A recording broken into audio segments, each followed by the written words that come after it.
What's up, everybody? Happy Monday. Hope all you're having a great day so far today. Hope you all had a wonderful weekend. Getting into this episode, GH.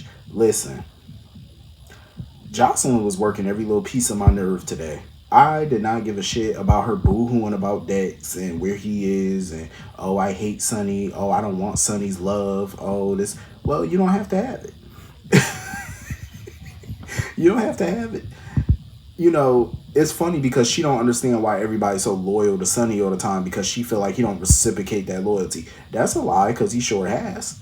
I mean, even when the chips were down, even when him and Carly were beefing, he still makes sure that she's protected. He doesn't let nobody mess with her.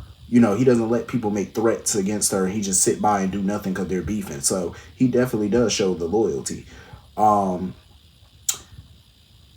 And I feel like she got it twisted because she's sitting there trying to say, like, oh, well, he turned on Michael. He left you.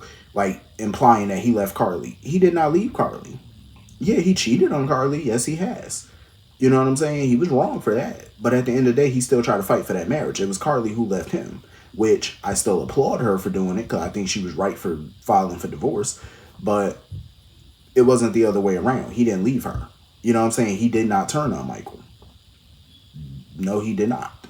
I feel like Josslyn says whatever she wants to fit whatever narrative that she wants. You know what I mean? Like, she just try to say shit to fit whatever agenda that she has, which is hogwash at the end of the day. Because God knows when her and Sonny were cool with each other, she could not wait to throw his name around. Especially with Esme. When she tried to intimidate Esme, she couldn't wait to bring up Sonny's name. You know what I mean? So she could move on with all that nonsense. At this point, I hope she does find X, and I hope they ride off into the sunset together at this point, because all her whining, I ain't give two shits about, to be honest with you. I did not care about nothing she was talking about today.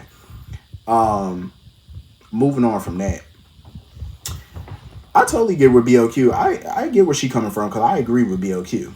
I feel like Tracy is definitely lonely. She seeks companionship. I know Tracy can be a bit of a bitch and she could be hard on people. She could be tough, but I feel like all of those are, you know, her way of keeping her guard up. You know what I'm saying? Like, she does not like to let people see her vulnerable. That's why she acts like a witch towards most people. Um, that's just her nature.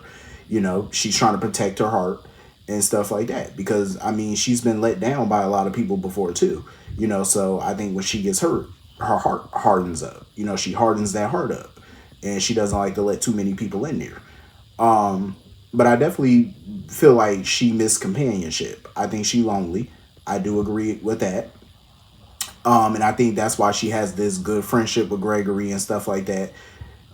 Because Gregory is the one person other than her mother who, could make her do good things. You know what I'm saying? By instilling that in her. Like, they make her kind of want to be better towards certain people or, in her case, try to be more friendly. That's why she bites her tongue when it comes to Lois a lot of times lately. Because she made a promise to, Gregory not to fight with the girl. Because her blowing up over those invitations is definitely a Tracy thing. Like, Tracy been biting her tongue this whole time throughout the wedding preparation. Because we all know she does not want Lois playing in this wedding because she feel like Lois is gonna be tacky. So it's hard for her to bite her tongue on it. But I'm glad that she is, because Tracy got to remember this ain't your wedding. Sit down. This is not your day. I do enjoy her and Lois going back and forth, though. I always enjoyed a good back and forth between her and Lois. I think the shit is funny. But anyway, moving on from that. Valentine buying the Invader. I didn't see that coming.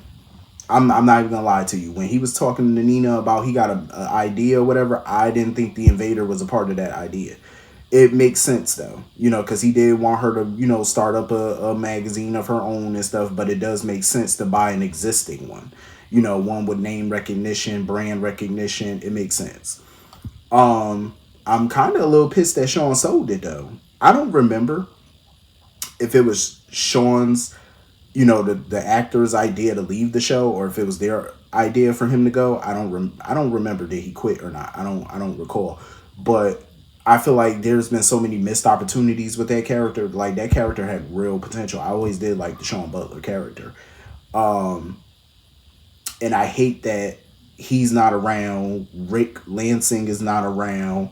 I hate that they're not around because, mind you, both their kids are together, having a child together, and neither of the fathers are around, not even mentioned. Like Molly hasn't even mentioned talking to Rick about this. TJ hasn't mentioned talking to Sean about none of this. I just hate that they're so absent regarding this storyline because this is huge. Like this is their first grandchild, and they're not around for it, not even mentioned. You know what I'm saying? That's weird to me. Um, I'm glad that Alexis is gonna stay with the Invader, but I don't blame her. For having her reservations about Valentine owning it and Nina being the new publisher. I don't blame her for having reservations and wanting to stick around to see what the hell they're up to. Because at the end of the day, naturally, whenever somebody take over a company, there's gonna be changes. I wish that Nina would have expressed said changes that she wanted to make to Alexis, but I get that she didn't want to overwhelm. The announcement overall was very overwhelming, so I'm guessing that they'll talk about any potential changes at a later date. I can understand that Nina wants to make little tweaks and changes about what articles that they look at more and focus on more. I get that. But my whole thing is I don't want her to use the Invader um to go after Carly and Drew. It would be the soap thing to do. It would be messy, and I like mess. I wouldn't mind her doing that, using a company to go after them if that's what she wanted to do, or go after Drew. I wouldn't mind her doing it if it was her own company, like something that she created from the ground up. Don't fuck with Alexis. I don't want her messing with Alexis because Alexis has worked her ass off to change the narrative of the Invader. Change the brand because the one thing Alexis don't want that company to go back to is being a gossip tabloid rag. She doesn't want it to go revert back to the way it used to be run. And I don't blame her. She worked hard to make it a legitimate, respectable media forum, if you will, a paper. She worked hard to make it that way. And I don't want to see it revert back to old ways. That would be fucked because that's a lot of her hard work out the damn window. And, that's what Alexis is worried about. You know, them making such changes that's going to dilute the progress that she's made. Um, because Nina's sitting there telling, Valentine that she not going to mess with Alexis's, work and stuff like that. I hope she mean it. Because Alexis, she ain't going to hesitate to quit. If push comes to shove, she'll walk right away. But I think this is going to be very interesting. Nina being the publisher, Valentine being the owner, Alexis still working there as the editor-in-chief. I think it's going to be very quite interesting. Um, to say the least. My thing is too, I really wish that Nina would have started a paper with her own money.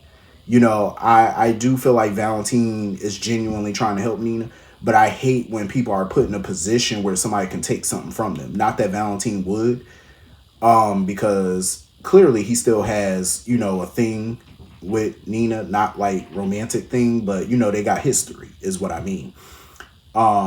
They're still very close, so I don't see him taking anything away from her, but when you piss somebody off, how vindictive they can be. And one never knows with Valentine. So I just hate when people get stuff and they get it taken away. That's why I wish that she would have did it on her own. But we shall see what she gonna do. This should be fun, hopefully. Moving on from that, I get where Marshall coming from. Thank God he's finally weaned off those, medications that he was taking and stuff for schizophrenia and whatnot. Now he cool. But I get it. You want to know the why, you know, after all these years of thinking he was schizophrenic. I understand that he wants to know why, why he was misdiagnosed. Like, what did he really have? I get that part of it because that took him away from his family. So I get it, but I also agree with Stella. Like, sometimes you're never going to know the whys of something.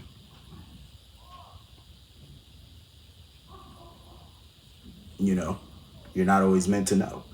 So hopefully he can move on and he can be okay with not knowing. what was really wrong with him back then and stuff like that. Because I agree with Stella. I feel like when you get diagnosed with something or misdiagnosed, you didn't question it too much back then, because times were different. But today it's like I think misdiagnosis, it still happens, but I don't think it happens that much, because with the type of technology we have in medicine and all that type of stuff now, you can get accurate results. But even still, it's like people still nowadays, more than they did back then, you get second and third opinions, because not many people used to try to get a second opinion back then. But hopefully, this is his chance to move on, because at the end of the day, even if he somehow found out what he really had back then, it doesn't change what happened. He can't get that time back, with his son and stuff like that. But at least he's here now, and hopefully he can figure out what the hell going on with him and Stella, because I feel like they need to explore that. Him and Stella need to explore their attraction to each other, to be quite honest. Um, Moving on from that, I feel bad for Trina. I do. And that's another thing. I wish that, Taggart wasn't pretty much put on the back burner and let go, because I feel like everything that Trina's been going through, Taggart would have been near 100%. He would have been involved. Even in her grief process, he would have been involved. I mean, I'm glad that she got Curtis to talk to, but still, Taggart should be involved in this too. It's kind of weird, like I said, that a lot of these dads are not involved in what's going on, even though they're off screen. At least a mention, would be sufficient. Um, I really hope that at this point Trina goes to grief counseling. I don't necessarily think she should talk to Kevin. I mean, there's other psychiatrists out there that she could talk to, but I feel like she need to talk to somebody other than family. You know what I'm saying? You need an objective person, like somebody who don't know, you know, the situation. They don't know you. They don't know Spencer, because I feel like talking to strangers sometimes, like people that don't know you like that, I think that could help a lot of times. It gives you a different perspective on things. I get where Portia coming from. Like, even though she wasn't in this episode, but it was mentioned that she wasn't too thrilled about Trina putting her schooling on hold indefinitely. And I totally get where Portia coming from. Trina is destined for greatness. That girl is smart, gorgeous. She's that type of person. She's probably gonna be a multimillionaire one day. she got the makings. And I hate that she's putting that on hold. I get it. And I think she should put it on hold, but not indefinitely. But it does make sense, though. What she's saying was making sense. Like, when you lose somebody that close to you, you become lost. You start to feel like everything that you were doing don't matter anymore. So I totally understand where she was coming from with that. And hopefully, she could work through that grief. Because she's going to grieve, I feel like, until Spencer inevitably comes back. But grief has no date. It has no end to it. You just grieve. You know what I'm saying? But you start to heal. You start the healing process. But I don't think she's anywhere close to the healing process. So she's still in the beginning stages of the grief. And there's a bunch of different stages to that grief.